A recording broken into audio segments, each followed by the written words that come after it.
And welcome back to another episode of In the Paint, brought to you by First Federal Savings of Lorain. I'm your host, Rocco Nuosci. Big shout out to Kristen Bauer behind the camera, holding down the fort there as well. Again, season in full swing here in Lorain County. We've had records broken, history made, coaches recording their 200th win. So we'll get into that and much more again here on In the Paint, brought to you by First Federal Savings of Lorain.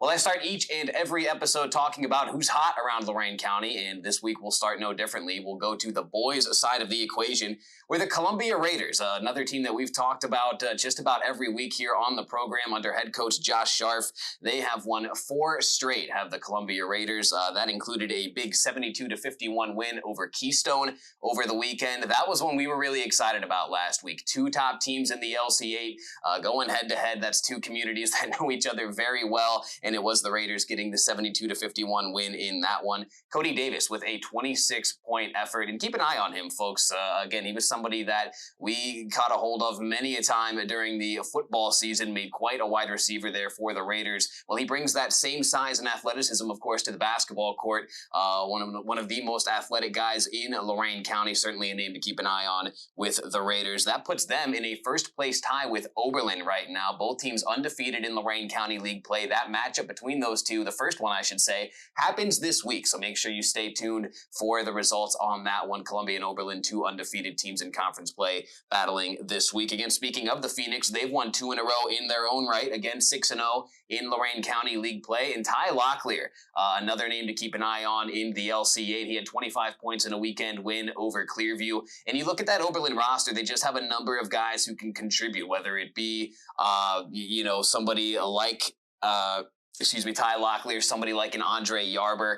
Kurt Russell has a number of different weapons that he can turn to. Isaac Thompson as well is another name that they like to go to down low, the big fella. So Oberlin, another team to keep an eye on. That matchup with them in Columbia this week should be very, very exciting. Jumping over to the SWC, it's the Midview Middies playing some good basketball. They haven't lost, actually, since the last time that we spoke. They've won 6 in a row now. They had a big win over Avon this weekend. And a quick side note on Avon, they're still without their first conference win, but I'm confident that Coach Mike Fitch and friends can get things figured out over there. A bit of a slow start coming off of that long football season, but, Coach Fitch isn't going to use excuses.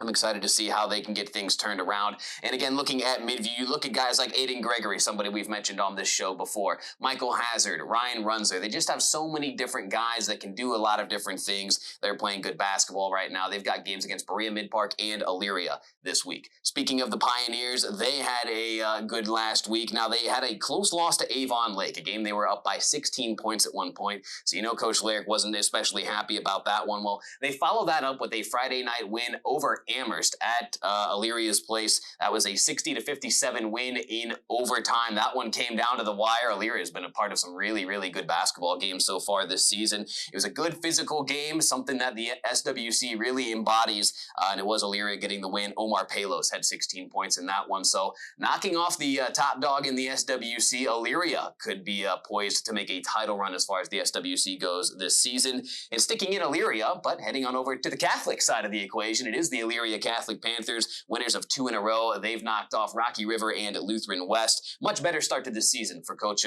Palmer after a bit of a slow start out of the blocks last year. Jack Keneally averages 13 rebounds per game right now. That's second in Northeast Ohio, and 3.8 blocks leads all kids in Northeast Ohio. Quickly here on the girls' side of the equation right now in terms of who's hot. After dropping 2 in a row, the Firelands Lady Falcons get a huge win over Keystone this weekend. That was a battle of undefeated teams in Lorain County play, or Lorain County Conference play, I should say, and it is the Firelands Lady Falcons getting a 46-42 win in that one. Lauren Valerius had a double-double, 16 points, 13 rebounds. She can do a lot when she's on the floor, so Firelands taking control of the Lorain County League. And how about the Wellington Lady Dukes playing some good basketball in their own right? They had 2 wins this past week over Clearview and Brookside. Brooke Lemkuhl and Teddy Hardaby, 2 names to keep an eye out right now for them.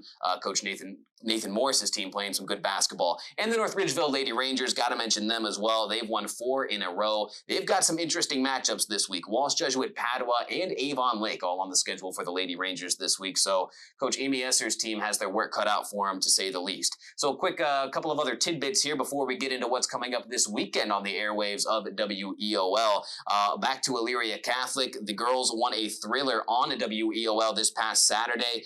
They knock off Rocky River 37-36. Annika Bradell had all 9 of Elyria Catholic's fourth quarter points, including a game-winning 3-point shot with just 15 seconds left on the clock. So hats off to Coach Rothgary and the Lady Panthers. John Teskey, if we can quickly go over to the Medina County side of things here briefly. He was a 2016 graduate of Medina High School. He played his collegiate ball at Michigan. I know. But he became the first Medina County athlete to play in the NBA this past week, or to play in an NBA game, I should say more specifically. He checked in for the Memphis Grizzlies this past week, did get himself in the box score outside of just the minutes. He did get 1 steal, so congratulations to John Teskey for becoming the first Medina County player to appear in the NBA. Pretty cool stuff there. And then quickly to sum things up here, back in Lorain County, in the Lorain County League, Brookside head boys coach Larry Babix recorded his 200th career win over the weekend as his Cardinals knocked off Open Door 89-85. So to wrap things up here, let's talk about what's coming up this week here on WEOL. Well, first this Friday, again, a good one in the SWC. We mentioned it already. Elyria will visit Midview on the boys' side of the equation. Again, that one is on the WEOL this Friday night. That one should be very, very exciting. We'll follow that up on Saturday morning with the Nick Abraham Saturday Sports Wrap-Up Show. Jared Kozar and Rob Polinsky will have you covered. We'll talk to some of the winning coaches from this week. We'll check in on some scoring updates as well, and then preview Saturday's action, which includes an afternoon game on the girls' side between 2 teams we just talked about, Midview and Elyria. Again, although this one is on the girls' side, this one will be at Elyria, a 1 o'clock scheduled tip-off this Saturday. So that will do it for this week on this episode of In the Paint, brought to you by First Federal Savings of Lorain. The basketball season here in Lorain County is in full swing. Tons of exciting matchups this week, so make sure you stay tuned to WEOL and the Chronicle Telegram for it all. So a big thank you to Kristen Bauer for holding it down behind the camera. I'm Rocco Nuosci saying thank you for tuning in to In the Paint, brought to you by First Federal Savings of Lorain. We'll see you next week.